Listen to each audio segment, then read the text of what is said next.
National attention, and in case we have forgotten, because we keep hearing that 2014 has been the warmest year on record, I asked the chair, you know what this is? It's a snowball, and that's just from outside here. So it's very, very cold out, very unseasonal. So here, Mr. President, catch this. It's been a while since I watched that clip. That was a little bit rougher than I expected it to be. That was, of course, Senator James Inhofe from Oklahoma, who is on the Committee of Commerce, Science, and Transportation, as well as the Committee on Environmental and Public Works, and he has described climate change as the greatest hoax ever perpetrated upon the American people. Now, what he's doing in this clip is a pretty classic mistake when thinking about climate change. He's conflating two concepts, and that is weather versus the climate. Weather is how we describe short-term changes in the atmosphere, so minutes to months. It's raining outside, that's weather. It's February in Washington, D.C., and there's snow on the ground, that's weather. It's also very normal for Washington, D.C. But just because it's still cold enough for snow to exist does not mean that the average weather in that location has not gotten slightly warmer over time. When we talk about the average weather, we are talking about the climate, and that is taken over a course of about 30 years. So you couldn't look at any particular year and say, oh, this was unusually cold. Climate change can exist. Similarly, you can't look at any one year and say that, oh, it was particularly hot, therefore climate change is confirmed. You have to look at the average weather for a location over a very long period of time, decades of time. And fortunately, humans have been keeping track of the temperature for quite a while at this point. If it helps, you can think of weather as being your grade on a single test in a class, whereas the climate is your average grade for all of the tests and all of the assignments for the entire course of the class. Getting an A or an F on just one test does not necessarily indicate that your overall grade will be an A or an F. You have to look at the big picture in order to determine that. Or you could look at the stock market. Just because the Dow Jones Industrial Average goes down a single day doesn't mean that we are heading for an economic depression. You would have to look at the long-term trends in the data. So when we're talking about climate change, we're talking about big picture changes, changes in the averages over a long period of time. And there is no disagreement about climate change amongst climate scientists. 97% of climate scientists who have written papers have made a definitive statement that climate change is occurring and that it's influenced by human activities. Now, you might be asking yourself, why is our teacher talking about climate change when this is a biology course, not a meteorology course? And it is because of something we discussed last week.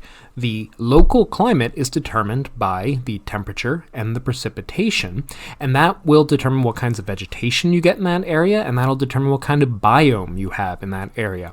And organisms, the community of organisms in any given ecosystem, is extremely well adapted to the biome in which they live. But if the temperature and precipitation for a location change, then the kind of ecosystem that you would find, the kind of biome that you would find in that location will also change. So as the climate changes, the abiotic conditions of every ecosystem across the planet are also changing, and then we have to look at how those living organisms can respond to climate change. So climate change biology is a really big concern for ecologists. But before we talk about climate change biology, we have to talk about climate change and what exactly is causing climate change. So we'll begin with the basics before we jump into some of the other implications. The sun is mostly a big ball of hydrogen, which is so massive that at the core of the sun, you get a process called fusion. You may remember when we talked about chemistry at the beginning of the semester, we talked about protons and neutrons and atoms.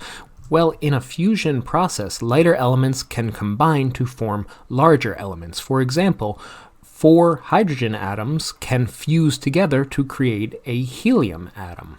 And this releases absolute gobs of energy. The sun is essentially a giant fusion bomb that is in a constant state of exploding, but is contained by its own gravitational field. But a lot of this energy does escape, so it emits X-rays and gamma rays and ultraviolet radiation and infrared radiation and visible light, which is what we see on a nice bright sunny day. Now, some of this radiation is very dangerous to us, but fortunately we have an ozone layer and we have the Earth's magnetic field to screen out a good chunk of the stuff that would be problematic. But the visible light actually does enter our atmosphere, and our atmosphere is composed of several different gases. Mostly nitrogen, which is inert, so that's fine. There's also oxygen, O2, which is the stuff we breathe. Unfortunately, that doesn't cause any issues either. But there are also other gases. There is water vapor and carbon dioxide and carbon monoxide and methane, all of which are what we call greenhouse gases. What makes greenhouse gases different from molecular oxygen and molecular nitrogen in our atmosphere is that they are transparent to visible light, but they absorb and reflect infrared radiation.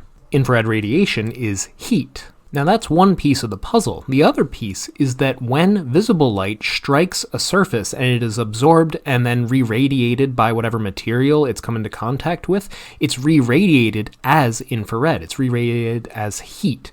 This is why if you go out on a bright sunny day wearing a black t-shirt, you are going to overheat much more quickly than if you were wearing a white t-shirt. The black t-shirt is absorbing the visible light and it's re-radiating it out as heat. Greenhouse gases actually act kind of like glass in this case. Glass is also transparent to visible light. That's why you can see through it. Glass is also an insulator. It contains heat very well.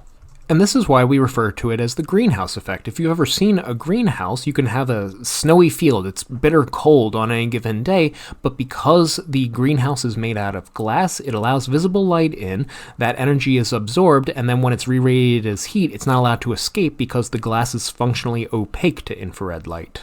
That said, I'm not really sure these days how common it is for anyone to have actually been to a greenhouse. I think that might be a concept that you're passingly familiar with, but maybe you haven't actually experienced firsthand.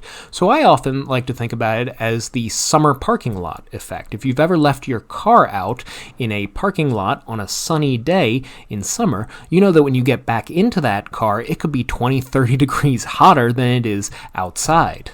I took this picture of my dashboard thermometer when I got back into my car after teaching a summer class. It was a 90-degree day, but it was 115 degrees inside of my car. Why is that? Well, my windshield was allowing the visible light into the car, but it was not allowing the infrared radiation out of my car. So as the sun kept shining and shining and shining, the temperature of my car continued to get higher and higher and higher. This is the greenhouse effect. Now, having some amount of greenhouse gases in the atmosphere is actually a good thing. The Earth would be covered in ice right now if there wasn't any greenhouse gas in our atmosphere. It's the only reason why we can live at these habitable temperatures on Earth. But the current concentration of CO2 in the atmosphere is higher than it's been in the past 800,000 years, and we know that from looking at ice cores taken in the Antarctic. We also produce a massive amount of methane, and each molecule of methane is 24 times more powerful as a greenhouse gas than every molecule of CO2. The reason why you always hear CO2 being referenced, though, is because it's the most abundant greenhouse gas in our atmosphere. This is an animation put out by NASA's climate department. Sunlight reaches the Earth from the sun. All well so far. Some of that light is reflected back into space, but some of it gets absorbed by the greenhouse gases and re-radiated as heat. Now, when greenhouse gases re-radiate radiation, it goes in all directions, but because the lower atmosphere is so close to the planet, most of those directions fundamentally are towards Earth, so we retain that heat for a longer period of time. If our atmosphere is retaining more heat for a longer period of time, it is going to get warmer. And that's why scientists initially were calling this phenomenon global warming, not global climate change. The name change came along for a couple of reasons. One, climate change is actually more accurate because not all locations on the globe are going to get universally hotter. Some locations will get a little bit cooler, but still the Earth's average temperature will increase. It's going to get warmer in more places than it gets cooler. And climate as a concept takes into account both the annual mean temperature and the annual precipitation in a given location. So calling it climate change is more accurate because both of those factors are going to be altered.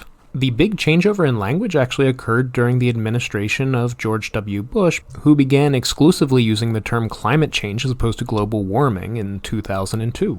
And since that time, it has been the preferred terminology of scientists and politicians alike. However, if you were to call it global warming, you still would be essentially correct because the average global temperature is increasing. particularly at the North Pole and the Antarctic Peninsula. The locations that are going to get cooler are going to do so because of a breakdown in the way that the ocean conveyor belt moves warm water around the Earth, which has to do with the melting of fresh water and the mixing in the oceans, and the influence of all kinds of complicated systems. The animation on your screen shows the change in global temperatures from the 1930s up to 2015.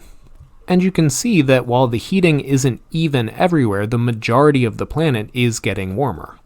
Carbon dioxide has always been a portion of our atmosphere. It's released from fires, it's released by cellular respiration of animals and plants alike, but up until humans started burning fossil fuels, the amount of carbon dioxide put into the atmosphere through cellular respiration was approximately equaled by the amount of carbon dioxide pulled out of the atmosphere through photosynthesis.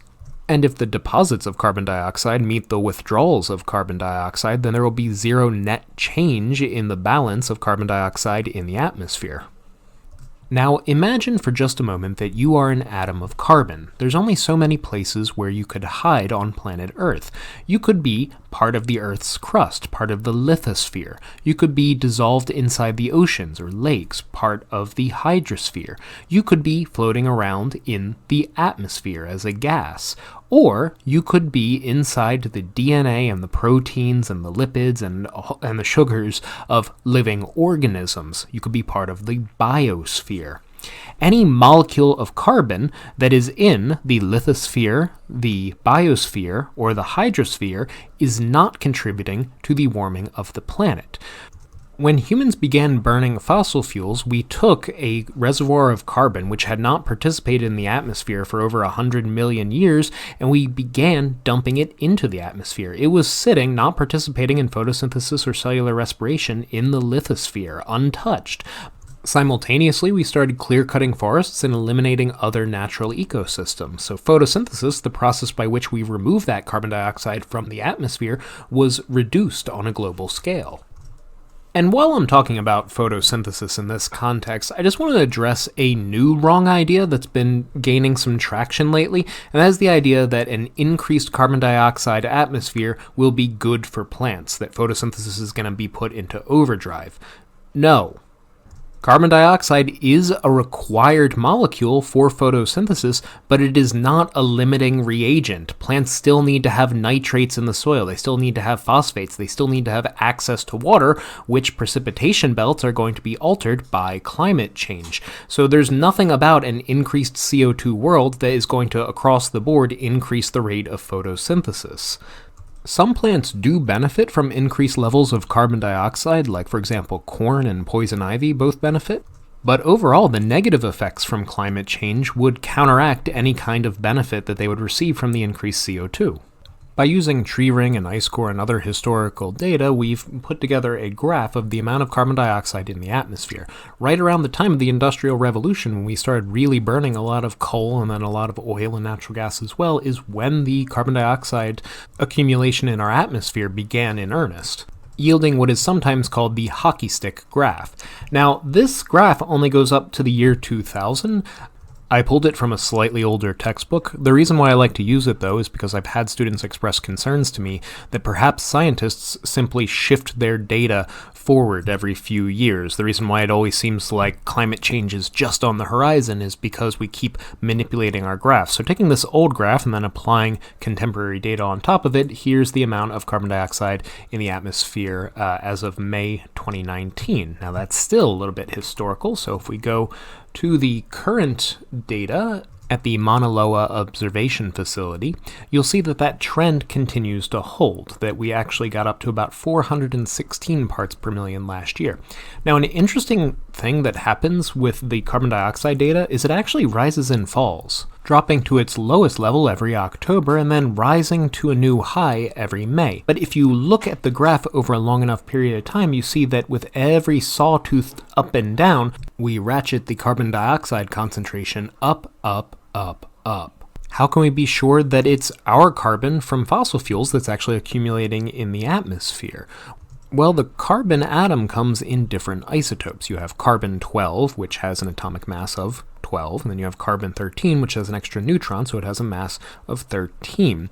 Carbon-12 is more common in fossil fuels than it is in the atmosphere, and as the CO2 levels rise, the amount of carbon-12 in the atmosphere has been slowly stepping up. So it's kind of like the carbon dioxide has our mark on it. It has our fingerprints on it. We can tell that it is in fact the carbon dioxide produced from our own emissions that is causing the increase in the atmosphere. In total, about 40% of the carbon dioxide that we've ever released as a result of the combustion of fossil fuels is still in the atmosphere. What about sea level rise? Well, the sea level has been rising by 3.3 millimeters per year for quite some time now. Warmer oceans have led to more frequent and more powerful storms during the hurricane season, and coastal areas have been prone to higher rates of flooding than ever before. We always talk about climate change like it's something on the horizon, but it's here, now, it's happening. We are in the process of the climate changing. It's not going to be one single cataclysmic emergency, it's going to be a series of problems that pop up and become gradually worse if we ignore them. The best way that we as individuals can help is by shrinking the size of our carbon footprint. That's the relative amount of carbon that we contribute personally to the atmosphere because of our lifestyles. The slide I have up on the screen now lists a few different energy resources, and we can group these into renewable and non-renewable sources. Now, I can easily say something good and something bad about every single resource on this list, but first let's talk about renewable versus non-renewable as concepts. A renewable resource is a source of energy or material that can be recycled through biogeochemical processes and sustainable practices. It comes back after a while. So solar energy is basically an inexhaustible resource. The sun's going to keep on burning for billions of years, and we can continue using that energy effectively for free. Now, there is a carbon cost associated with producing solar panels, but it is much, much lower per kilowatt than, say, burning coal. Biomass energy, like burning wood for heat or converting used cooking oil into a cheap form of diesel fuel, which you can absolutely do, that is also a renewable resource because the plants that we rely on for those fuels come back. They regrow if you give them enough time. As long as you plant new trees for every tree you cut down, you're going to have more biomass to work with on into the future. That's sustainable practices. Wind, as long as the sun keeps shining and we have an atmosphere, we are going to have wind power as an option. Geothermal, another option that we can use to both generate electricity and heat and cool our houses. Different kinds of geothermal in both cases, but both very good approaches. Hydroelectric energy, as long as the rain keeps falling in a certain location, dams will continue to fill up and we can keep using the potential energy of that water flowing downhill in order to generate more and more electricity. So all these are considered renewable or inexhaustible forms of energy.